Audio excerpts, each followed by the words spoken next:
Missionsprofil der eigentlich geplanten Mondlandung von Artemis 3 könnte sich massiv ändern. Boeing streicht SLS-Arbeitsplätze. NASA wegen Budgetkürzungen auf der Suche nach neuen schnellen Ideen für Mars Sample Return. Forschungsdrohne Dragonfly für die Erkundung des Saturnmond Titan jetzt final beschlossen. Haus in Florida tatsächlich von ISS-Teil getroffen und Boeing Starliner auf Rakete für ersten Flug mit Menschen. Das und noch mehr schauen wir uns heute an. Herzlich willkommen zu Senkrechtstarter, dem Raumfahrtkanal im deutschen Sprachraum. Noch ungelöste Probleme von Starship Flug 3, der Wiedereintritt und das Schutzsystem, was die extremen Bedingungen für die Hardware erträglich machen soll. Ja, und da es auch mir immer wieder falsch rausrutscht, hier eine Begriffserklärung. Die Hitzeschutzkacheln sollen schützen und dabei haben sie mehr gemein mit einem Ritterschild als mit einem Straßenschild. Und die Mehrzahl von der Ritterschild heißt die Ritterschilde. Wobei witzigerweise das Straßenschild auch auf den Ritterschild zurückgeht. Früher hat man stolz sein Familienwappen auf die Schilde gemalt als Erkennungszeichen. Und da wir uns heute eher mit Straßenschildern als mit einer Schildphalanx aus muskelstrotzenden Spartanern herumschlagen müssen, ist das Schild im Sprachgebrauch gebräuchlicher als der Schild und so rutscht auch mir das Schild immer wieder raus.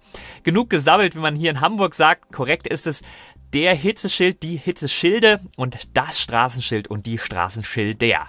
Der Hitzeschild des Starship 29, also der nächste heiße Kandidat für einen Flug mit IFT-4, bekommt aktuell besondere Aufmerksamkeit von SpaceX-Mitarbeitern.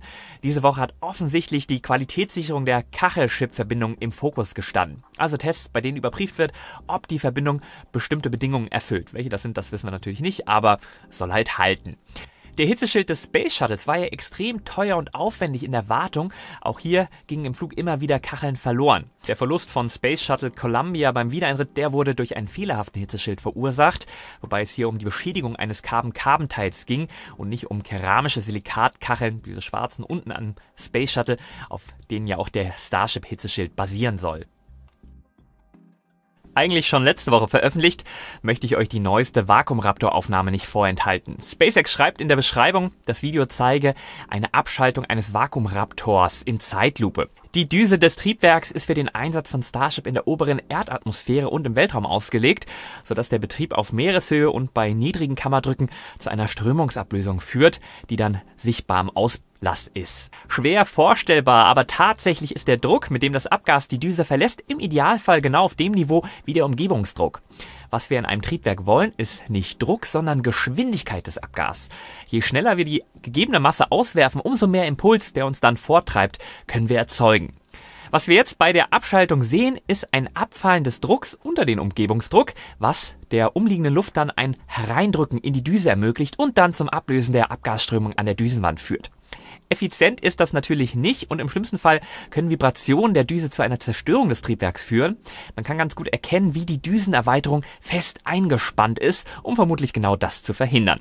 Wäre das Vakuumraptor wirklich rein auf Vakuumeffizienz optimiert, wäre die Düsenerweiterung übrigens deutlich größer. Hier wird SpaceX einen Kompromiss aus Schub-Gewichtsverhältnis, vor allem aber hinsichtlich verfügbarem Bauraum in der Triebwerkssektion des Starships eingegangen sein. Wie dem auch sei, die Teststandaufnahmen, die machen natürlich Spaß. Apropos Teststand, die Starbase-Testanlage Macy's wird einen wassergekühlten Flammenabweiser bekommen. Zukünftig sollen in großem Umfang einzelne Triebwerkstests, aber auch Hotfire-Tests in der Testanlage etwas abseits der Produktionsanlage erfolgen. Auf meiner USA-Reise natürlich auch immer mit dabei Gießweinschuhe, wie hier vor der Macy's Testanlage mein Wool-Sneaker. Das Merino-Strickmaterial ist atmungsaktiv und robust und das bei gerade einmal 125 Gramm. Das macht ihn für mich zum perfekten leichten Sommerschuh. Aber auch auf langen Flugreisen über diverse Zeitzonen, da habe ich mich über das Leichtgewicht gefreut. Merino sorgt als Naturprodukt auch an sonnigen Tagen für ein angenehmes Fußklima und fördert Feuchtigkeit nach außen. So macht der Wool-Sneaker auch als Strandschuh ohne Socken eine gute Figur. Apropos gute Figur, neben dem angenehmen Tragegefühl sieht der Wool-Sneaker meiner Meinung nach auch einfach verdammt gut aus. Ich trage jetzt seit über einem Jahr ausschließlich Gießweinschuhe. Alle meine Lieblingsprodukte, die findet ihr unter dem Video mit meinem Code 20Moritz, da bekommt ihr 20% auf eure Bestellung. Letzte Woche hatte ich umfassend über das Starship-Update durch Elon Musk berichtet. Großer Punkt war der zeitnahe Einsatz des Start- und Integrationsturms als Fangroboter Mechazilla für die Super Heavy Booster. Dementsprechend richten sich gerade alle Augen gezielt auf Anpassung an den Fangarm, den sogenannten Chopsticks.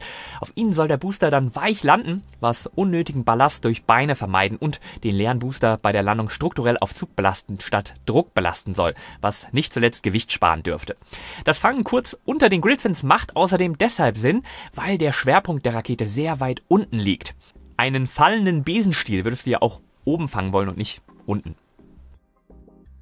Ja, diese ersten Fangversuche, die werden mit Sicherheit spektakulär. Ich bin da schon jetzt neidisch auf alle, die das vor Ort beobachten können. Trotzdem habe ich mich natürlich mega gefreut, die Starbase mal aus der Nähe zu sehen. Wir sind mit der Datensicherung und Fotoauswahl unserer USA-Reise fertig. 2 Videos von der Reise habt ihr ja schon bekommen und mehr ist in Arbeit. Die tollen Fotos der Reise, die werde ich jetzt erst einmal auf Instagram veröffentlichen, denn das passt nicht so ganz auf YouTube. Der Senkrechtstarter Instagram-Account, den findet ihr unter dem Video oder auf der Kanalseite. Hier geht ein riesen Dankeschön an unseren Fotografen Joni, der die Reise so grandios eingefangen hat. Ich bin ja ein riesen Apollo-Fan, unglaublich dann vor so einer Saturn V mal zu stehen. Die erste Mondlandung seit 1972. Das ist der nächste große Meilenstein des Artemis-Programms der NASA. Wobei das Programm im Gegensatz zu Apollo ja den Anspruch hat, zurückzukehren, um zu bleiben. Also die Menschheit da weitermacht oder machen soll, wo Apollo 17 aufgehört hat. Bisher ist die erste Mondlandung für Artemis 3 geplant und die soll dann das kommerziell entwickelte Human Landing System, das Starship von SpaceX, nutzen. Wie der immer bestens informierte Eric Berger auf Ars Technica schreibt, könnte, beginnend mit Artemis 3, die NASA bald bedeutende Programmänderungen ankündigen. Hintergrund: Es gibt auf Agenturseite erhebliche Bedenken hinsichtlich der Bereitschaft, der erforderlichen Hardware und der Komplexität der Mission. Auch wenn SpaceX und Axiom aktuell offiziell etwas anderes sagen, aus NASA-Kreisen hört man immer wieder, dass weder die neuen Raumanzüge von Axiom Space noch der Lander von SpaceX rechtzeitig fertig werden, um den aktuellen Zeitplan von Artemis 3 mit einer Landung im September 2026 zu halten. Jetzt hat das alles sowieso ewig gedauert. Was machen da 1-2 Jahre aus? Natürlich fragt sich die unbedarfte Öffentlichkeit, warum etwas, das in den 60er Jahren von der NASA mit Rechenschiebern in 7 Jahren gegangen ist, jetzt fast 20 Jahre dauert. Wobei du und ich natürlich wissen, dass die Artemis-Missionen viel länger und viel komplexer sein werden und letztlich auch eine Mondbasis vorbereiten sollen und das NASA-Budget zu Apollo-Zeiten dann auch eine ganz andere Hausnummer war als aktuell. Für die NASA schwer zu verdauen, die Bereitstellung der Infrastruktur mit Trainingsplänen, Workforce, Verträgen und Meilensteinen macht eine Programmverschiebung enorm teuer und die Menschen wollen ja auch etwas zu tun haben und nicht nur Däumchen drehen. Und ganz entscheidend, überall auf der Welt müssen die Raumfahrtagenturen in Legislaturperioden und politischer Unterstützung denken. Der nächste US-Präsident, der wird vielleicht die Lust an Artemis 3 verlieren, wenn absehbar ist, dass der Start ja erst in der folgenden Legislaturperiode passiert. Und sowohl Trump als auch Biden können nur noch eine Amtszeit bekommen. Man will also auf keinen Fall eine große Lücke entstehen lassen. Einer der jetzt erwogenen Optionen beinhaltet offenbar, dass Astronauten mit einer Orion-Kapsel in die niedrigen Erdumlaufbahn starten und sich dort mit einem von SpaceX gestarteten Starship HLS treffen, um das Docking zu proben. Im bisherigen Einsatzprofil von Artemis 3 ist das erst in der Umlaufbahn im Mondorbit geplant und die Crew würde mit Orion erst losfliegen, wenn das einsatzbereite HLS Starship im Mondorbit wartet. Die jetzt erwogene Mission, die würde das Andocken unter Weltraumbedingungen im niedrigen Erdorbit testen und die Crew könnte das Lebenserhaltungssystem des Starships testen, bevor die Crew dann mit Orion zur Erde zurückkehrt. Nachteilig natürlich der absurd teure Orion-Start mit dem SLS und das nur in den LEO. Das SLS ist ja aktuell die einzige Crew-zertifizierte Rakete, die das Orion mit ESM, wiegt ja zusammen immerhin 26,5 Tonnen, mit Crew starten darf. Übrigens deutlich günstiger wäre der Start des Orion-Raumschiffs mit ESM ohne Crew mit einer Falcon Heavy, ja, und der Crew-Start mit einer Dragon auf einer Falcon 9 hinterher, was dank des zweiten Dragon-Pads jetzt auch in kurzer Abfolge machbar wäre. Wobei sich dann die Frage stellt, warum dann nicht das Orion und das ESM aus der Gleichung komplett streichen und die LEO-Inbetriebnahme des HLS Starships mit einer Dragon-Crew testen. Wenn alles gut läuft, könnte das Starship HLS dann sogar einen Mondflug mit Landung ohne Crew im Nachgang testen, was im NASA-Vertrag mit SpaceX ja sowieso vorgesehen ist. Oder eben gleich die Falcon Heavy für Crew zertifizieren, was ja immer mal im Raum stand. Das wäre dann auf jeden Fall der Todesstoß für das SLS. Eine weitere Option könnte ein Starship HLS-Flug ohne Crew zu einer Vorstufe des Gateways sein, wobei da ja auch erstmal Hardware komplett fertiggestellt werden müsste. alles hypothetisch. Ich fühle mich gerade wie einer der 80 Millionen Nationaltrainer bei einer WM. Die NASA und SpaceX, die werden schon wissen, was machbar ist.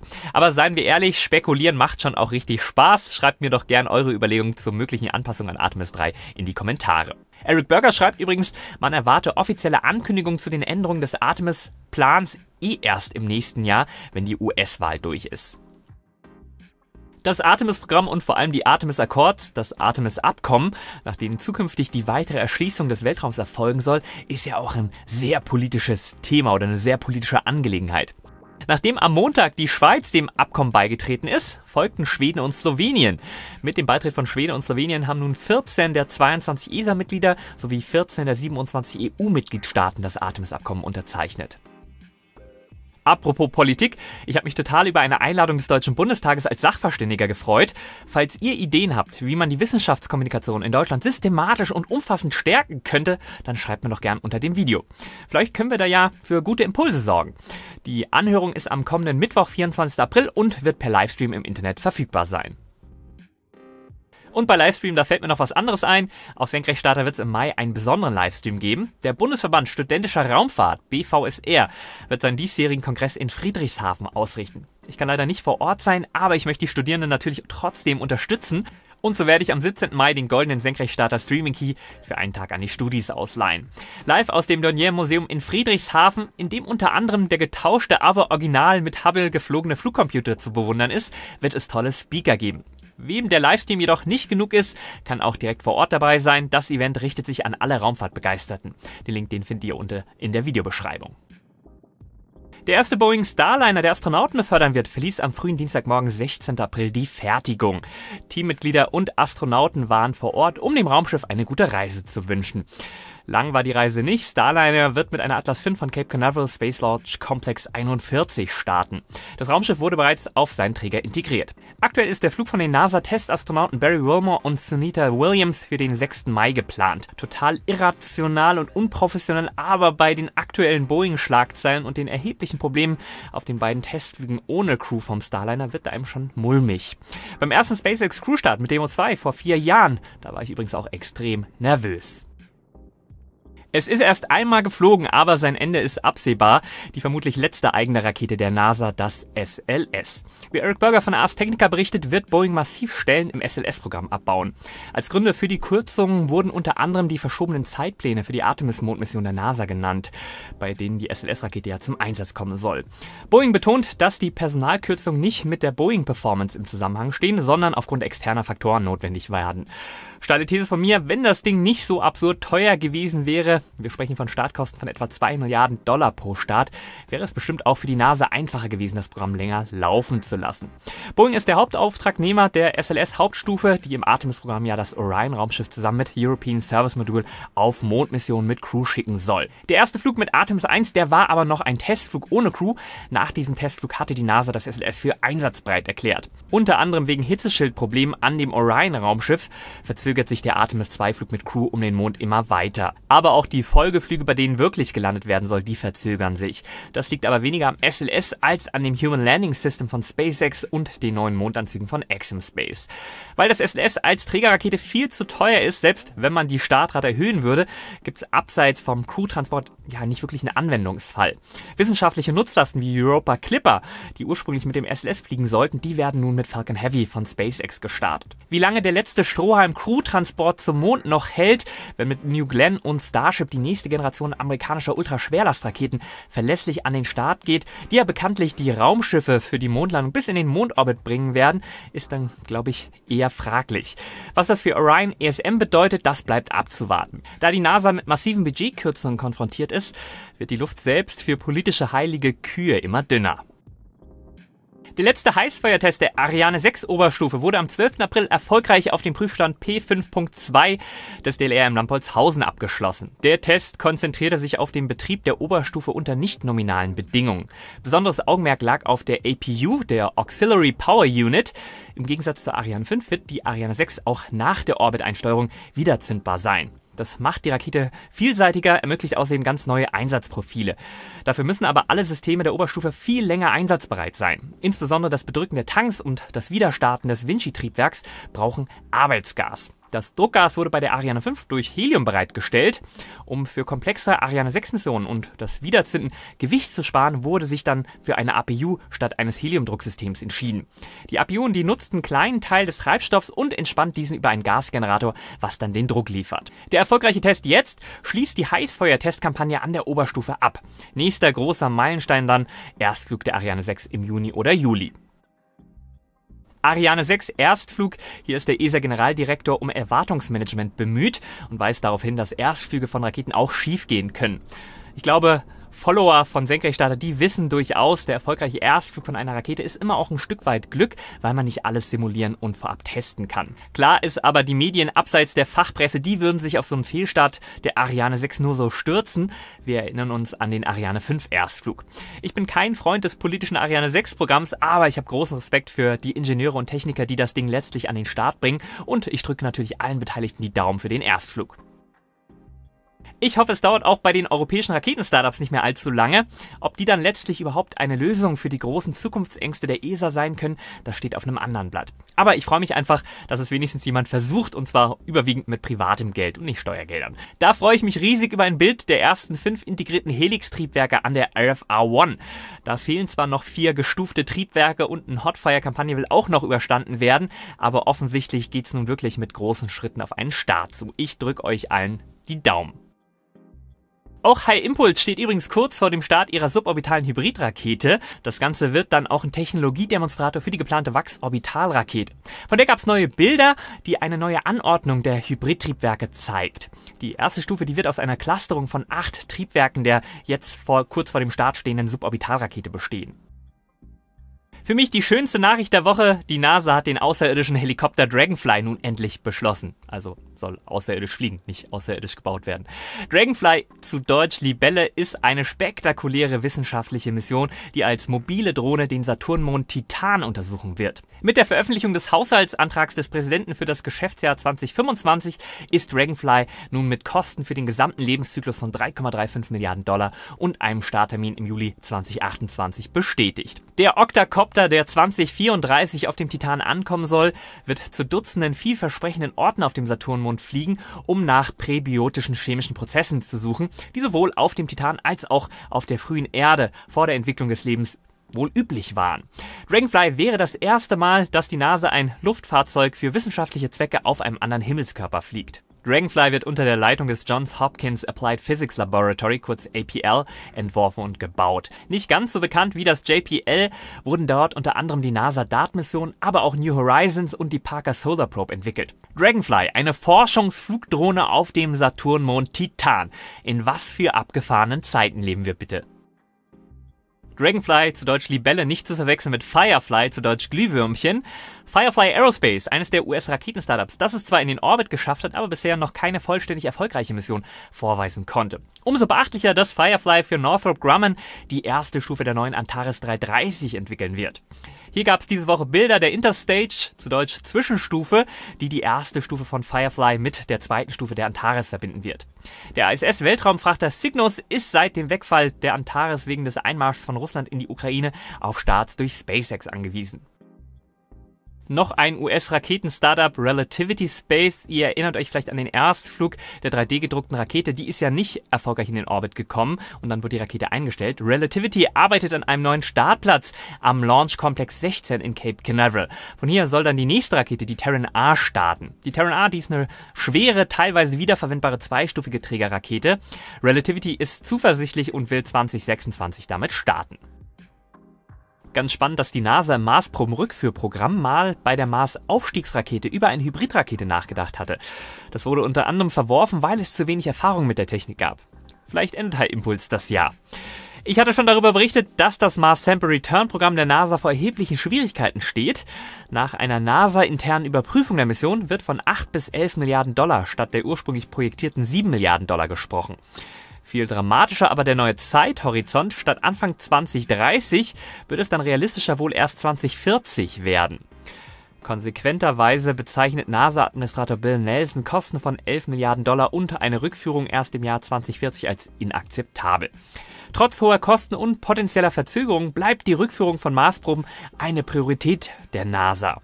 Jetzt ist die NASA auf der Suche nach Alternativen für die Mission, die Mission schneller und günstiger machen. Besonderes Augenmerk liegt da auf dem Lander für die Probenrückgewinnung und der Marsaufstiegsrakete. Einreichungsfrist ist der 17. Mai und danach sollen 90-tägige Studien vergeben werden. Die NASA ist explizit auf der Suche nach bewährten traditionellen Technologien ohne große technologische Sprünge.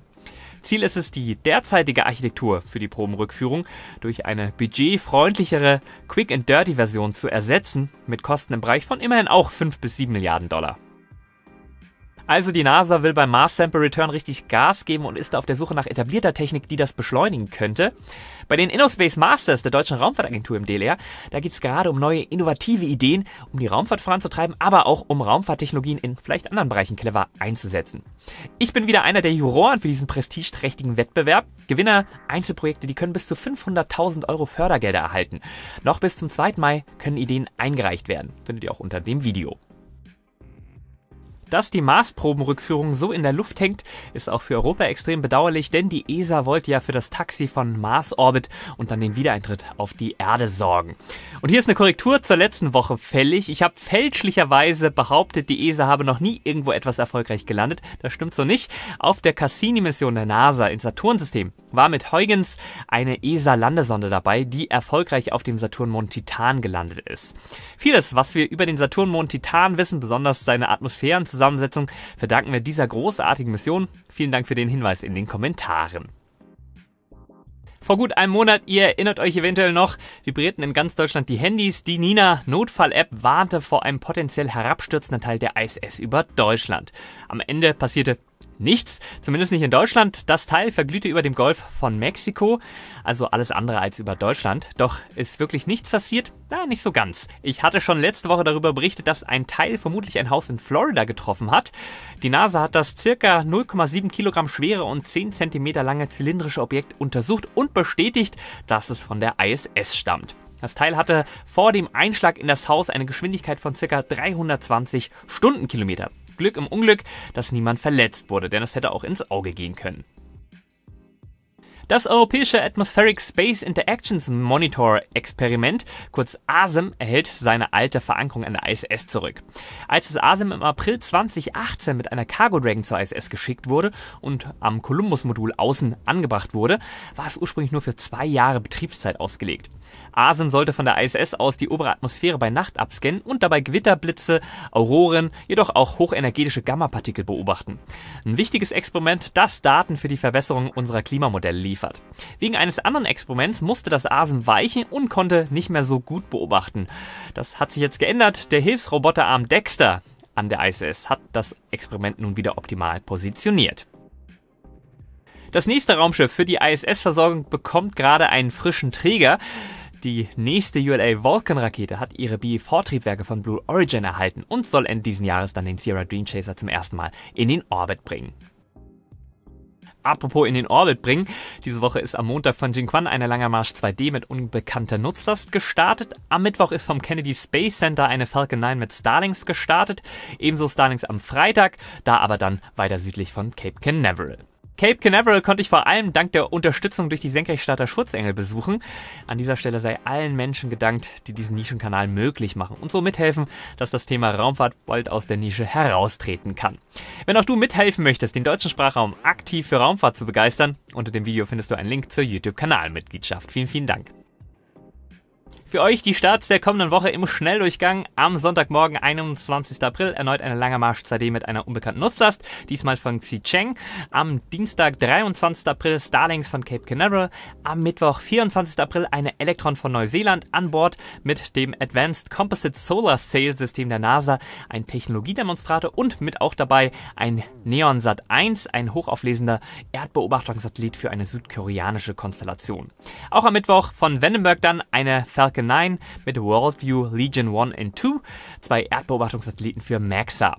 Am Donnerstag mit einer neuen Crew für die chinesische Station startet eine Langer Marsch 2F mit Shenzhou 18. Den Wochenabschluss macht dann voraussichtlich eine Falcon 9 mit Starlinks und dann von Cape Canaveral aus. Ich bedanke mich bei dem Familienunternehmen Gieswein aus Österreich, das euch heute das Video präsentiert hat. Unter dem Video findet ihr einen Link zu meinen Lieblingsprodukten und mit 20 Moritz bekommt ihr 20% Rabatt auf eure Bestellung. Ja, ich hoffe, die News haben euch wieder gefallen. Wenn ja, den Like nicht vergessen. Die Raumfahrt ist und bleibt spannend. #Apollo-Moment. Ja, ich würde sagen, dann bis zum nächsten Mal. Immer schön senkrecht bleiben. Dein Mo.